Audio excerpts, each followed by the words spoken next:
Yo, what is going on? It is March 20th. Welcome to another Beyond Plug and Play video. I am your host, LoGicMoTion, and today we're going to be going over the daily gaming news. Okay, so we have some interesting topics for today, those being PSVR2, GOG the storefront, Denuvo the DRM, PlayStation's Spectral Super Resolution. We also have Steam's new family sharing program that they're rolling out into a beta. And we also have Overwatch 2 PVE mode. So let's get into the first topic. So this article reads, Sony reportedly pauses PlayStation VR2 production to clear backlog of unsold units. So there is apparently over 2 million PSVR2 units just in storage alone, which is insane. And to be honest, it kind of had to come to this just because initially you're probably going to get a lot of sales on the PSVR2 or any VR headset when it first comes out, but it's not something that people can just afford. Like, you got to think. So not only do you have to buy the PlayStation, which is what, $500-$400, then you have to buy the PSVR2. That's another $550. So alone you've spent $1,000, not including like PS Plus or whatever. It's a big investment. That's a lot you got to pay for.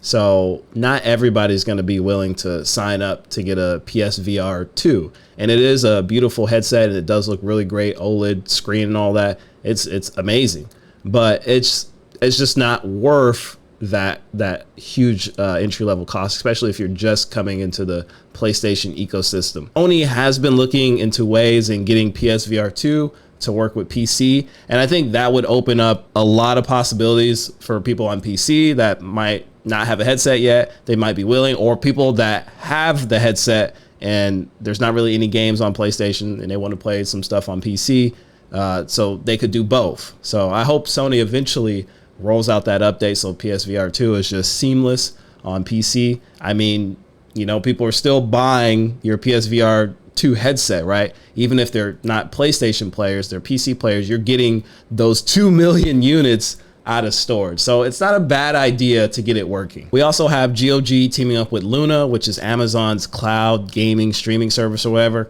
similar to Stadia, similar to GeForce experience. Basically what they go on to say is that what's most important is that on Luna, you'll be able to play every game that you already own on GOG, and that is also available on Luna. There's absolutely no requirement to purchase anything twice. You bought it once on our platform, so it's always yours as always. Moreover, it works both ways. You'll be able to buy games that are available on GOG via Luna's client, and they will go straight into your GOG library. So I don't really use GOG, but the existence of it is really good. I think it's just good for gaming in general, especially PC gaming. So many companies are pouring so many investments into cloud gaming, cloud game streaming or whatever. And I don't really see it being like beneficial right now, but maybe 5-10 years from now, it will be like something that people want to do.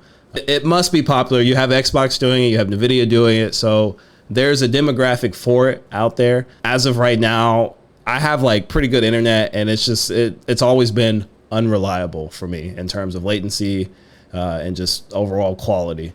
But I still think it's good. I think the technology needs to exist, and for it to get better, it just needs to exist. So it's fine. Okay, so this one is probably going to piss off some PC gamers, because I know PC gamers already don't like Denuvo. I know every time a new game is coming out, PC gamers are like, does it have Denuvo? If it has Denuvo, I'm not buying. I'm not buying it. So this article reads, Denuvo unveils new tech that will make it easier for devs to track down leakers. So this is what it says. Tracemark for games is a new watermark technology that lets developers add a unique ID to game files. This special marking will in turn allow developers to track down where the leaked content originated from. And Erudito, I don't know how to say it, I'm so sorry, claimed should discourage leakers from leaking sensitive information. The marking can be visible or invisible, but the invisible watermark is more interesting as developers can hide the watermark technology with leakers unaware that it's present. But I don't really see this like fixing the issue. When you see like those leaks, and not all of them are real, but when you see some leaks, like some people just like put it into words, right? It's not a picture. And the people that do take pictures, it's like super blurry, like they're far away. Like it looks bad. I don't know. I don't know if this is going to work. I mean, Denuvo has like anti-piracy software, and that seems to work fairly well. Not for all games, but for the majority of games that have Denuvo on them don't get cracked until a later time or until they take it off. So we'll see what this is. I mean, I feel like leaks are probably not good for the industry. So, you know, if this is able to prevent that, I feel like it'll be okay. I just want to say I'm not like a huge fan of like Denuvo or anything. Like I don't like it in the games. I'd rather it not be there. There's been evidence that it messes with performance. Like you're getting noticeably worse performance. So if it had to be my choice, I would just not want it in my games at all. But from a leaking standpoint, them going after leakers, I feel like it's fine. Okay, so next topic, and this is a big one. PlayStation's Spectral Super Resolution, PSSR, is aiming for 4K, 120 FPS, and 8K, 60 FPS. So if you're not familiar with the term like super resolution, this is basically like this. If you're a PC gamer, this is like DLSS or FSR for the PlayStation. So PlayStation is making their own like upscaling technology essentially. I don't know if it uses AI. There was no mention of that in the article, but it's really cool technology. It can take something and upscale it to look just as good as it did before, but uses less performance.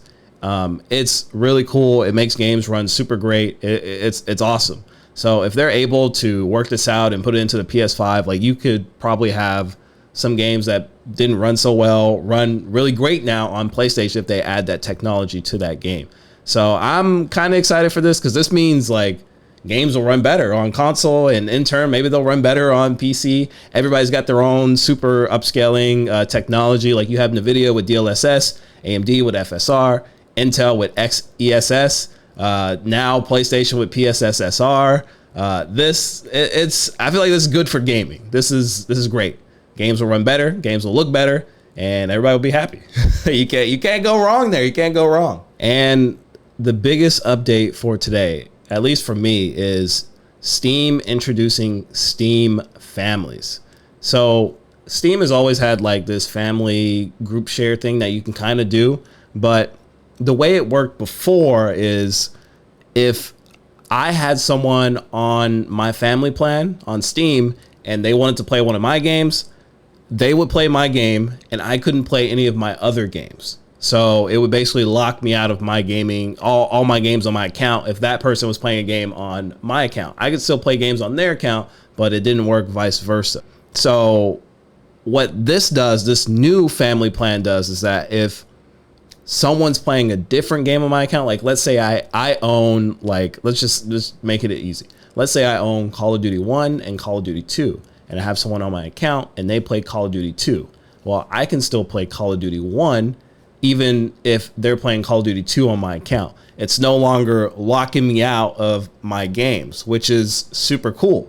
And you can have up to 6 people in your family, and they all can basically share with, like, you all can share games within each other. So every single game that you have is shared between those 6 people in the family, which is really cool. You can make an adult account, you can make a child account, you can set like time parameters and all that. Like, it's really cool. This is sick. One thing about this is that not every game is going to be shareable. There's going to be some companies that opt out of it. Like most Ubisoft games probably won't work with it. Like I was looking at the list earlier, and a lot of Ubisoft games just like aren't, like, they're just not there. And it makes sense too, because like Ubisoft uses their own launcher. So you buy it on Steam, you probably get a key to like their launcher or whatever. I don't know.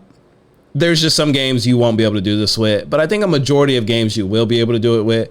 But I think this is cool. Like if you have like an actual family, or you're just sharing between friends, like this is really cool. And it can't be like abused. Like if you're like trying to like get off somebody's family plan, get on another real quick, like you got to wait a year to get off your family plan. So like, let's say I'm on a family plan and I'm like, oh man, this guy's got way better games, and I get off. Well, I have to wait a year before I can get on another one. So you can't just jump in between family plans. Also, if somebody, this one's bad, but if somebody's playing a multiplayer game and let's say they get banned, you also in turn get banned. So that sucks. I'm not a huge fan of that. I don't think I'll have any problems with that though, but you never know. There's infinite possibilities. But this is cool. This is how the family plan should have started on Steam, and I'm glad they like ironed it out, because this is it's obviously still in beta right now. Like, this isn't launched on the official stable channel is what I'm going to call it. Since it's in beta, it's probably going to release really soon, and you can test it out right now. So this is cool. I'm excited for it, and more gaming. And here's the last article of the day, a Kotaku article. I know how people feel about Kotaku, but it's interesting enough. Overwatch 2 devs fear story missions have been canceled. The PVE campaign was pitched as a sequel, big pillar. Now ex-devs tell Kotaku its future is unclear. So these are ex-devs talking, but they're essentially saying that it has to be up to like Blizzard quality. And if it's not up to that quality, we're not going to ship it. But it sucks because like it really seems like players have been asking for PVE and Overwatch since forever. When they introduced some, like there was one big event that was going on where it was like kind of PVE, like you could kind of go through a little PVE section and you would work together, and people really enjoyed that and they wanted more of that. And it just seems like they don't want to do it. Like, it feels like money on the table. Like, you make a PvE mode for Overwatch and people like will flock to the game. Like, people want it. Like, it's something people have wanted for such a long time. I just don't understand how they could not get that.